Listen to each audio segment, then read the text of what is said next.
Hi, everyone. Thanks so much for joining us here on the Daily Racing Form YouTube. I'm Gino Buccola alongside Mailloux with producer Lucia helping us out for the Grade 1 Cotillion preview. This is going to go on Saturday at Parx. It's going to be race number 13 on their very big day of racing with the Cotillion and with the Pennsylvania Derby. 15 races on the card on Saturday, Ashley. So marathon for anyone that's going to be out at Parx. This one's race number 13. I think on paper, you kind of have a big three. And then there's another couple horses in here that are maybe interesting price horses. Scottish Lassie, Cara, and Good Cheer. You've got grade 1 winners there, multiple grade 1 winners with Scottish Lassie and Cara. Good Cheer was undefeated and all the way up to the Kentucky Oaks, and she was at the top of the division.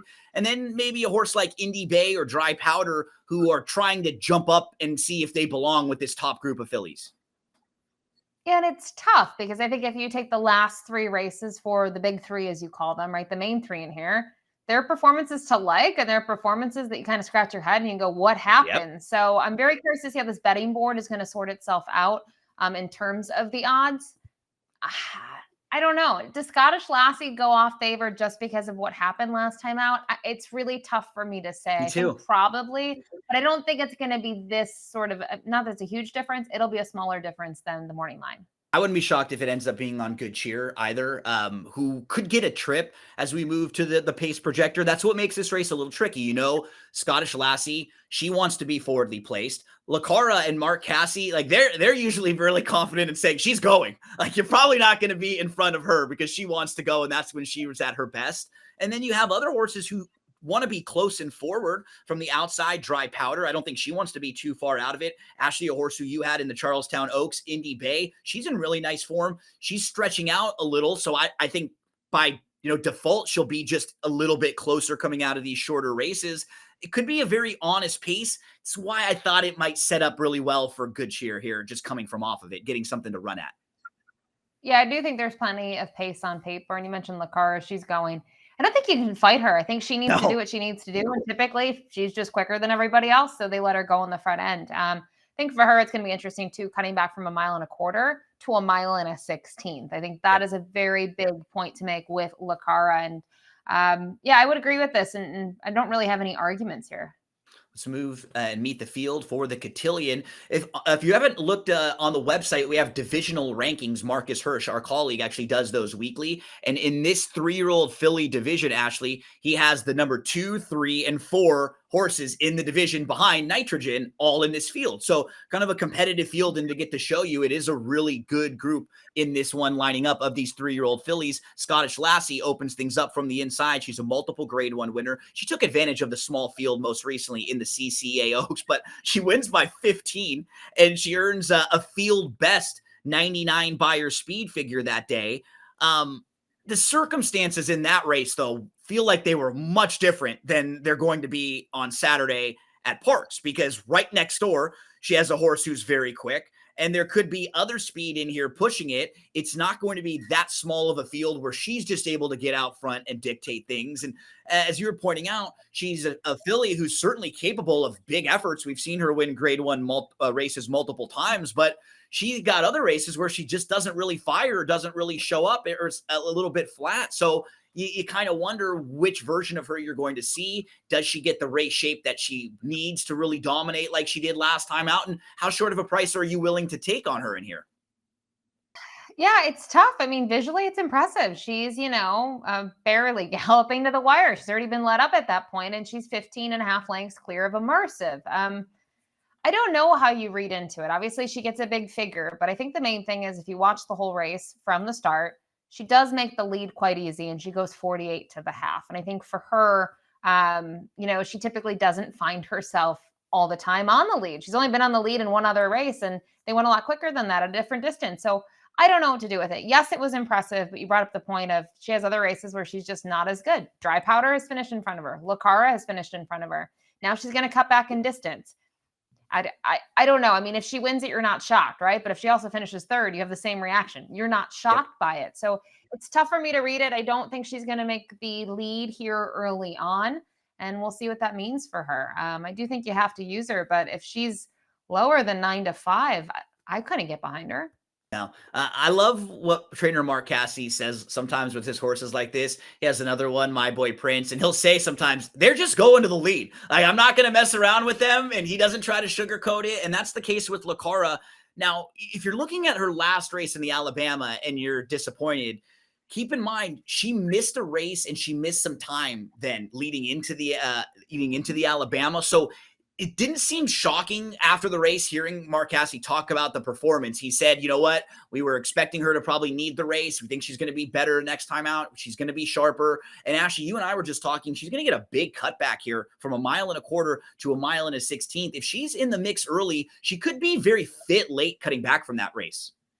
Yeah, I think she's really dangerous at this distance, based on her body of work. And I just really think it depends if she makes it to the lead, which I suspect she does. How slow does she go early on? If she's able to go slow, they're in trouble, because I just have vivid flashbacks to the Suncoast where they just let her go and she just said, see you later. And they never came back to her. And I know the Suncoast, obviously, in terms of the level of competition, is different than what she faces here, but she can be really stubborn. Go back to the Acorn, and then you have to factor that in again. Scottish Lassie, third, best in there, and Cara is still 3 lengths ahead. We move to Clicquot, who Ashley is in really nice form, right? She's won 3 in a row right now. She just won the Indiana Oaks. It's been 2.5 months since she won that race, but she comes off of a good performance off a next out winner, Sturgeon Moon, who was third, won the Audubon Oaks after that. She had a fine start. She sat third, tucked in. She angled around for the easy W. It was visually impressive.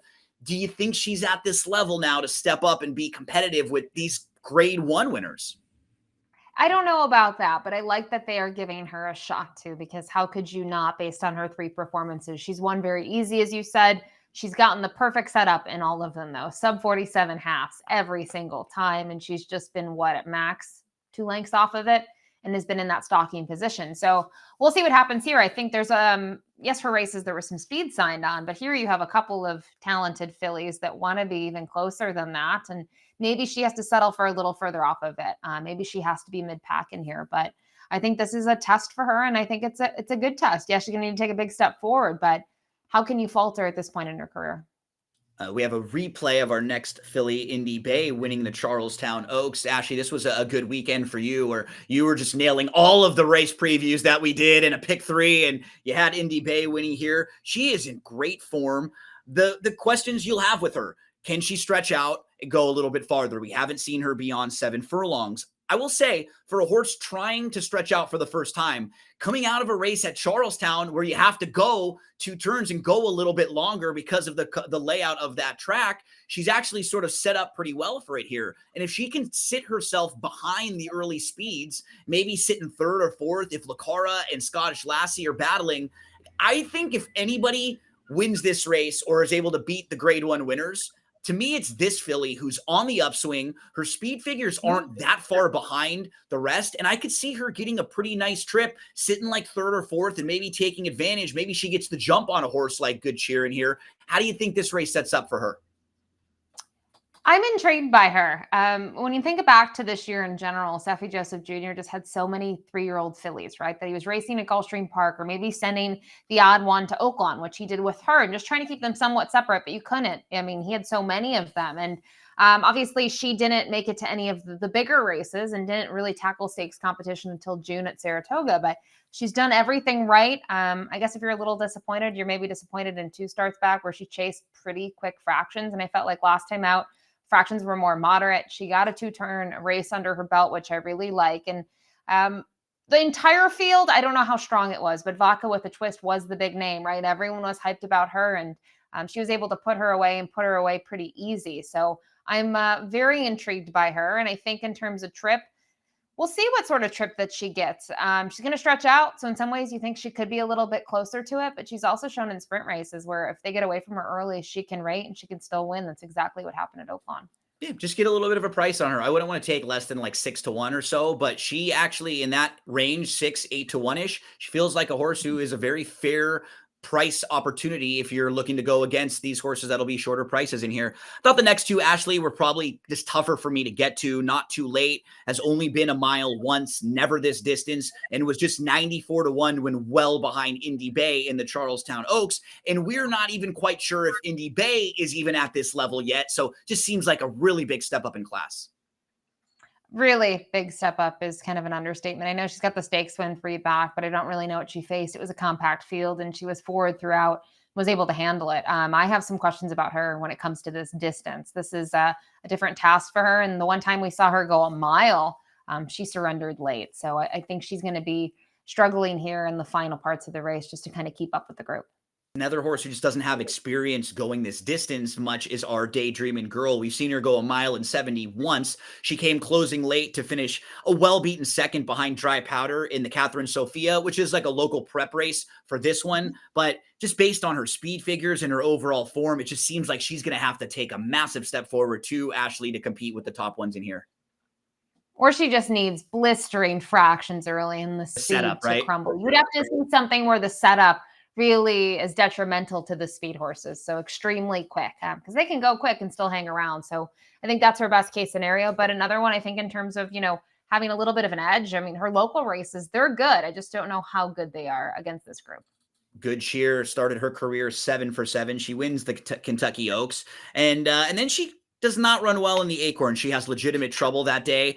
Thought this race that we're watching right here, Ashley, was a very nice bounce back in the Alabama. She was second behind Nitrogen. Nitrogen just got the jump on her. You could see the 4 Nitrogen who's on the lead. It's kind of zigging and zagging a little bit late, a little green, and Good Cheer is going to have to duck down towards the inside. I just thought a really nice bounce back performance. In fact, on buyers, it was like her career best, her co-career best buyer speed figure. So if you were worried that maybe she was a precocious horse who was starting to tail off a little bit, that's what you wanted to see, a bounce back performance from her. And when you're just looking at how this race could set up on paper, I feel pretty good about the trip she's going to get. And when we have some questions, Cara doesn't always show up if she doesn't get her trip. Scottish Lassie seems kind of trip dependent, right? We're not exactly sure what we're always going to get from some of these top fillies in here. I think you're going to get a pretty good performance from this gal, and I feel like she will come running. I think Good Cheer is intriguing for a couple of reasons. I think when we go back to earlier this year,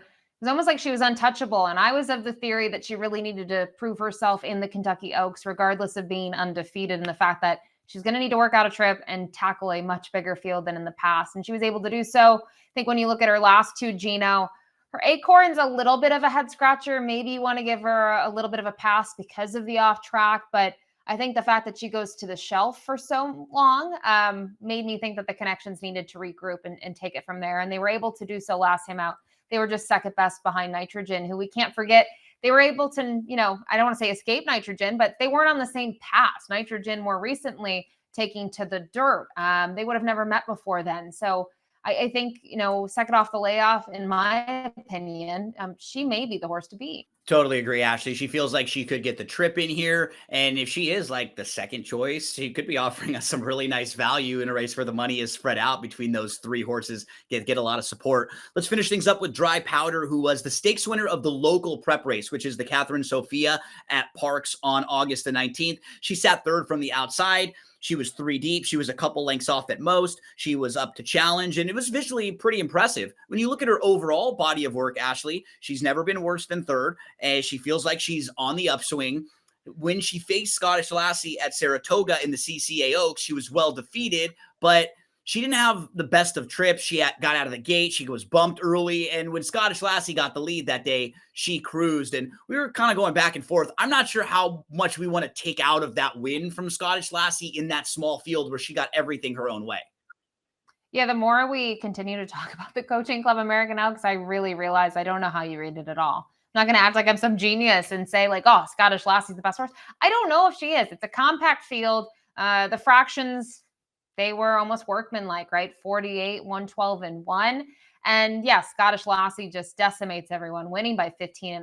But I don't necessarily want to hold that against the others, especially not Dry Powder, knowing that she got the local prep win. She did it nicely. She had the race flow in front of her to close late, and she figures to at least get some pace to run at here. And as we round out the field and move to selections, I thought there were two. It was Dry Powder or Indy Bay as the horses in here who could offer you some value if you were looking outside of the real logical three that are going to be short prices. But when it comes down to the trip and that off of that bounce back performance, Ashley, you and I are both going to end up on good cheer in here. Yeah, I think this is the perfect spot for her to regroup. For her, looking at what's gone wrong, I don't know what to do with the Acorn, but I do think she steps it up in the Alabama, and I am curious now for her to cut back in distance. I think this is the right move for her. And Scottish Lassie is just a horse that we both use underneath in various spots. I mean, sure, if she wins again, you're not shocked, but if she also finishes third based on her races 2 and 3 back, you're also not shocked. Now, might be really difficult for her with Cara right to her outside and them kind of having to decide, do they want to go? Do they want to take back? We're both looking for good cheer off the pace. 7-1-2-4 from Ashley, 7-4-2-1 for me. Whoever you play, however you play them, we wish you the best of luck.